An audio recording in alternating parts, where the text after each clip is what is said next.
Saya kepada pollster dulu, kepada Bung Yohan Wahyu, peneliti Litbang Kompas. Dalam sisa 3 tahun kepemimpinan Presiden Jokowi, apa PR terbesar di bidang demokrasi, politik, dan hukum?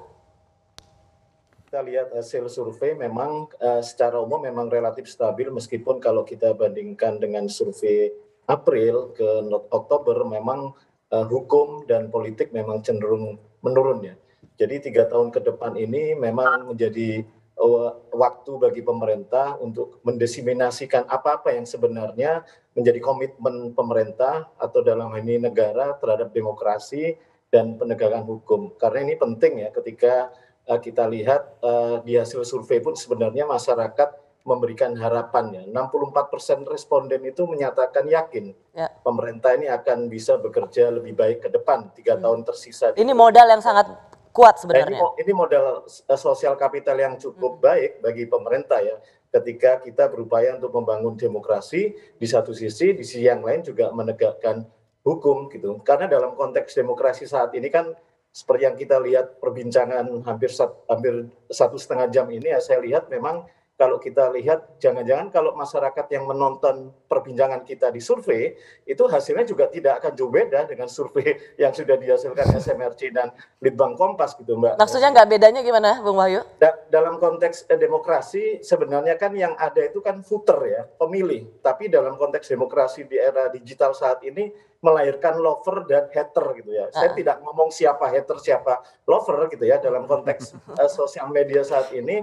Inilah tantangan bagi demokrasi kita yang semestinya melihat oposisi itu kan sebenarnya menempatkan sesuatu pada tempatnya. Ketika rezim atau negara ini benar jalannya, kita dukung. Ketika negara atau pemerintah ada salah, kita ingatkan. Baik, Bung Muklis, saya langsung ke Bung Muklis ya. Saya sudah dapat poinnya, Bung Yohan. Di satu sisi kita berharap ada perbaikan dari pihak pemerintah maupun polisi dan sebagainya, lembaga-lembaga yang terkait dengan publik. Tapi di sisi lain kita juga menemukan ada indikasi-indikasi yang mengkhawatirkan. Misalnya tahun 2022 itu sejumlah karena pilkada diundur, sejumlah provinsi itu akan mempunyai pemimpin yang ditunjuk oleh pemerintah. Artinya mandatnya bukan mandat publik. Dan mereka ini akan berhubungan langsung untuk menyiapkan pilkada, pilpres dan sebagainya 2 tahun kemudian.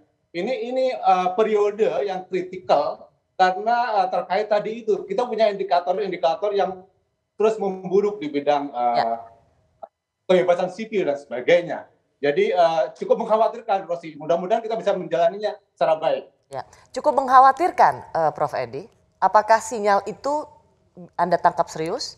Saya tidak menganggap itu serius karena masih dalam angka yang stabil. Dan yang kedua saya katakan tidak fair juga kalau ketika kita berbicara soal penegakan hukum hanya menitiberkan pada pemerintah. Mengapa demikian?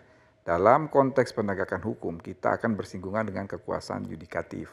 Ya, kekuasaan yudikatif itu adalah kekuasaan yang merdeka. Betul, polisi adalah penjaga pintu gerbang dalam sistem peradilan pidana. Tetapi kata akhir bukan pada polisi, kata akhir ada pada hakim.